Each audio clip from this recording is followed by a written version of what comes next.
अगर आप मीट खाने के शौकीन हैं तो सावधान हो जाइए। कहीं ऐसा ना हो कि आप मृत पशु का मीट खा रहे हो। जी हाँ, ये बात सच है। आदाब, नमस्कार। मेरा नाम मनोवर चौहान और आपने देखना शुरू कर दिया है न्यूज निवारण टीवी। दरअसल मेरठ पुलिस ने आज एक ऐसे गिरोह का पर्दाफाश किया है जो बकायदा पशुओं को जहर देकर मार देता था और उसके बाद उनकी बॉडी को उठाकर ले जाता था। बकायदा फिर उन पशुओं को काटा जाता था। हड्डी एक तरफ बेची जाती थी, जबकि खाल और चर्बी एक तरफ बेची जाती थी। और जो बचा मांस था उसको दिल्ली एनसीआर में ले जाकर के होटल और ढाबों पर दे दिया जाता था, बेच दिया जाता था। आमतौर पर प्रति किलो मीट की जो कीमत है वो 260 से लेकर 300 तक है, लेकिन ये लोग बहुत सस्ते में मात्र 70-80 रुपए किलो में ये मांस को बेचते थे, क्योंकि वो मृत पशुओं का मांस था। और बाकायदा इन लोगों ने पशुओं को मारने की प्लानिंग के साथ साथ उनको काटने और बेचने तक का पूरा नेटवर्क तैयार किया था। हालांकि पुलिस ने मुठभेड़ के दौरान 2 आरोपियों को गिरफ्तार किया है, जबकि 3 अन्य को गिरफ्तार किया गया है। और इस पूरे घटनाक्रम में अभी 2 अभियुक्त और फरार हैं, बताया जा रहा है। दोनों मास्टरमाइंड हैं। मेरठ पुलिस ने खुलासा करते हुए इस बात को साफ कर दिया है कि मृत पशुओं का मांस धड़ल्ले से ढाबों और होटल के अंदर भेजा जा रहा था और कीमे के रूप में उसको लोगों को परोसा जाता था और बकायदा लोग चाव से उस मीट को खा लेते थे। लेकिन मेडिकल एतबार से वह मीट खाने योग्य नहीं है, उससे सैकड़ों बीमारी होती हैं। हालांकि एसएसपी मेरठ ने इस बात के निर्देश दिए और सूचना मिली मुखबिर के माध्यम से कि इस तरह का कांड होता है, इस तरह का पूरा नेटवर्क तैयार है और बाकायदा स्वाट टीम और दोराला पुलिस को लगाया गया और दोराला पुलिस और स्वाट टीम ने मिलकर के दोराला इलाके में मुठभेड़ की और 2 अभियुक्तों को गिरफ्तार किया, जबकि 3 अन्य को गिरफ्तार किया गया। पूछताछ में चौंकाने वाले खुलासे हो गए।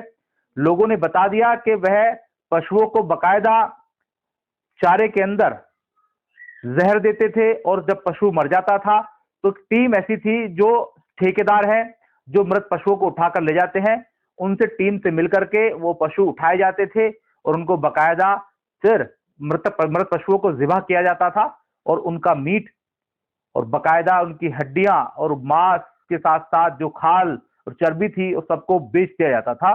करीब करीब 15 से 20 हजार रुपए पर पशु ये लोग मुनाफा कमा रहे थे। हालांकि इस पूरे मामले की प्रेस कॉन्फ्रेंस करते हुए एसपी मेरठ आयुष विक्रम ने क्या कुछ कहा, सुनिए जरा पूरी बातचीत। और इस खबर को देखकर आपको क्या लगता है वो भी कमेंट बॉक्स में अपनी राय देना। हम इस पूरे प्रकरण को इसलिए आपके सामने लेकर आए हैं क्योंकि सभी मीट खाने के शौकीन होते हैं और अधिकतर मुस्लिम मीट खाते हैं, और ऐसे में अगर मृत पशुओं का मीट आप खा रहे हैं तो जाहिर तौर पर आपकी सेहत के लिए बेहतर नहीं है। आपकी तबीयत खराब हो सकती है, आपको कोई भी बीमारी हो सकती है, जो कि डॉक्टर ऐसा मानते हैं। हालांकि अब इस खबर में क्या कुछ आगे है और कौन ये लोग हैं, कहां से आते हैं और किस किस जगह ये मीट को सप्लाई कर रहे थे और पुलिस मुठभेड़ में इनसे क्या क्या बरामद हुआ है, देखिए पूरी रिपोर्ट। मेरठ में पुलिस मुठभेड़ में बड़ा गिरोह बेनकाब जहर देकर निवासियों की हत्या कर और उसके मीट को बेचने वाले गिरोह का पर्दाफाश। मेरठ जिले के दोराला थाना क्षेत्र में पुलिस और स्वाट टीम ने जहर खुरानी गिरोह में लिप्त संगठित गिरोह का भंडाफोड़ किया है। इस गिरोह पर निवासियों को जहर देकर मारने और उसके मांस और अन्य हिस्सों को अवैध रूप से बेचने का आरोप है।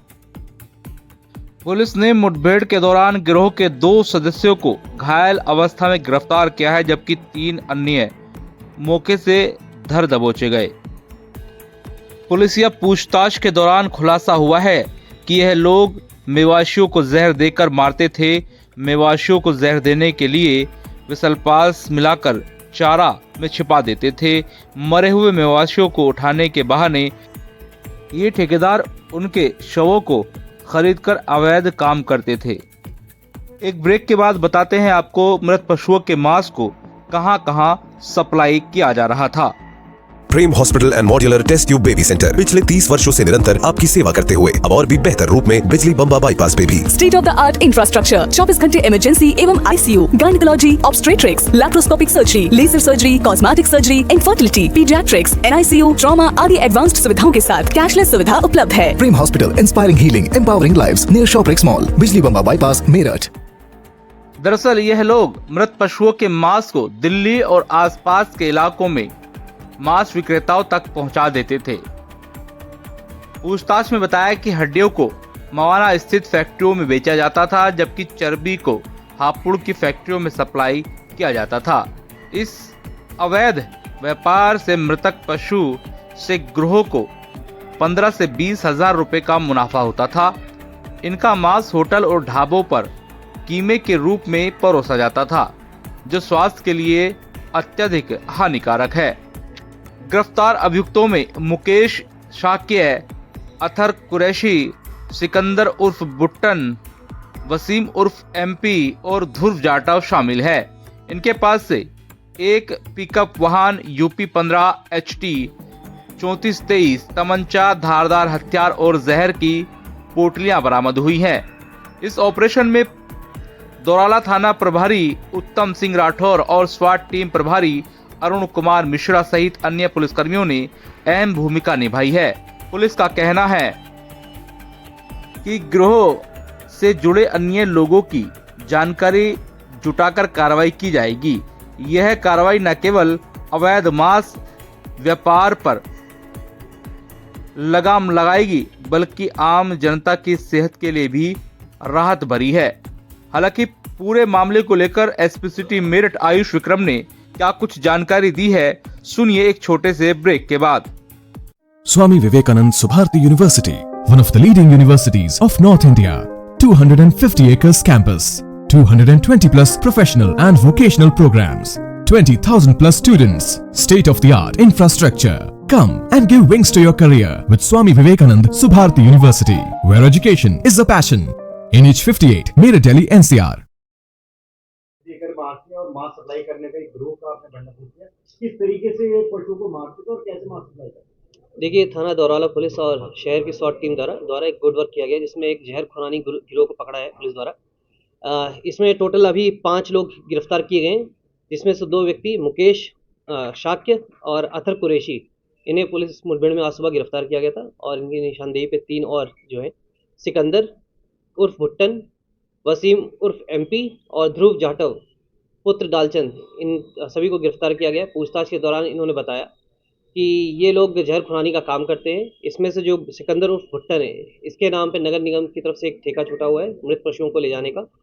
ये लोग जो सल्फास होता है, इसको घास में धनिया पत्ती में लगा के बांध के ये पशुओं के चारे में डाल दिया करते थे। जब पशु उसे खा के मर जाता था, मृत हो जाता था, उसके बाद ये लोग, इसमें से एक व्यक्ति आता था और पशु को लेके जाता था। पशुओं का उसके बाद जो खाल है, इसके जो हड्डी वगैरह है और मीट वगैरह है, ये अलग अलग जगह पे डिस्ट्रीब्यूट करके फिर बेच दिया जाता था मार्केट में।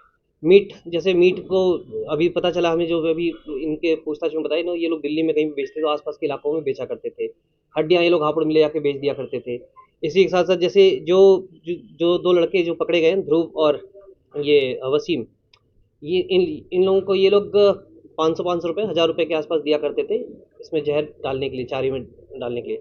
पूरे टास्किंग करते थे लोग, हर व्यक्ति का अपना अपना टास्किंग था और टास्किंग के आधार पे ये लोग काम किया करते थे। इसमें से 2 जो मुख्य अभियुक्त थे, जो अभी फरार चल रहे हैं, वो सारिक पुत्र इरशाद और मन्नान उर्फ अल्लू है।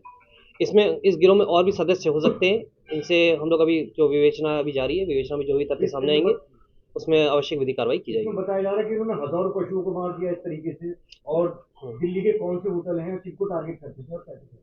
देखिए, ये काफ़ी लंबे समय से कर रहे हैं, जैसा लग रहा है हमें। और ये दिल्ली में कहाँ सप्लाई करते थे उसके बारे में जानकारी की जा रही है। आसपास में कहाँ पे ये लोग देते थे, कौन इनसे मिलता था, इनके फ़ोन, सभी फ़ोन को हम लोगों ने अपने कब्जे में ले रखा है। उसके बाद उनसे मतलब छानबीन कर रहे हैं। और भी जो 2 व्यक्ति फरार हैं, वो इनके मुख्य बता रहे हैं कि यही लोग इसका पूरा सामान, ये काम धाम संभालते थे, जो कहाँ पे किसको डिस्ट्रीब्यूट करना है, कौन लेगा, कौन ले जाएगा। तो ये 2 व्यक्ति जो पकड़े जाएंगे तो और भी इसमें चीज़ें पता चल सकती हैं। और जैसे मैंने बताया, विवेचना भी प्रचलित है और इसमें जो भी तथ्य सामने आएंगे उसके अनुसार इसमें आवश्यक विधि कार्रवाई की जाएगी। देखिए, जो भी पूछताछ के दौरान इन्होंने बताया कि 50 से 70 रुपए के आसपास ये किलो ये मीट बेचा करते थे और मार्केट रेट करीब 250 से 280 रुपए किलो है इसका। कल्पास कहाँ से आता था कल्पास? ये लोग आम जो दुकानें होती थी ये दवाई के नाम पे और पशुओं के नाम पे ये ले लिया करते थे, जो भी इन्होंने बताया फिलहाल। तो ये टारगेट इनकी सिर्फ भैंसें रहा करती थी, गाय बकरी सभी तरह के जानवरों को इस तरीके से जहर देकर मारते। देखिए, अभी तो जो हमें पता चला है, अभी जो हाल फिलहाल में इन्होंने किया वो भैंसों के लिए किया था। बाकी और भी इनसे जानकारी की जा रही है किस तरह के और पशुओं को ये मारते थे और किस तरह टारगेट करते थे। तो इसका मास्टरमाइंड कौन है? ठीक, अभी जो है ये सिकंदर भुट्टन है जिसके नाम से ये ठेका था। ये शारिक और मन्नान, इन दो का मेन रोल अभी सामने निकल के आ रहा है। इन दोनों की तलाश की जा रही है, पुलिस की 2 टीमें इसमें लगाई गई हैं और इन्हें जब पकड़ा जाएगा तो और पूछताछ में और भी चीज़ें क्लियर होंगी। बिल्कुल, जैसे मैंने बताया, पूछताछ की जा रही है, ये लोग कहाँ सप्लाई करते थे, कैसे डिस्ट्रीब्यूशन होता था इनका, कैसे कहाँ लेके जाते थे, वो सारी चीज़ें जानकारी की जा रही है। दिल्ली है या कोई और राज्य की पुलिस है? देखिए, अभी फिलहाल इन्होंने जो बताया कि आसपास के जिलों में और दिल्ली में बेचा करते थे, बाकी इनसे जानकारी की जा रही है और कहाँ पे ये लोग डिस्ट्रीब्यूशन का था। मुख्य गढ़ है। जी, सर, प्रतिदिन कितनी इनकी जो खपत थी वो किस तरीके से निकालते थे? देखिए, अलग अलग दिन का जिस हिसाब से पशु उनके पास जाता था उसके हिसाब से ये लोग अपना करते थे। 20, 50, 100 किलो कितना भी, वो डिपेंडिंग अपॉन जो पशु मृत है उसके हिसाब से ये लोग निकाला करते थे। Thank you.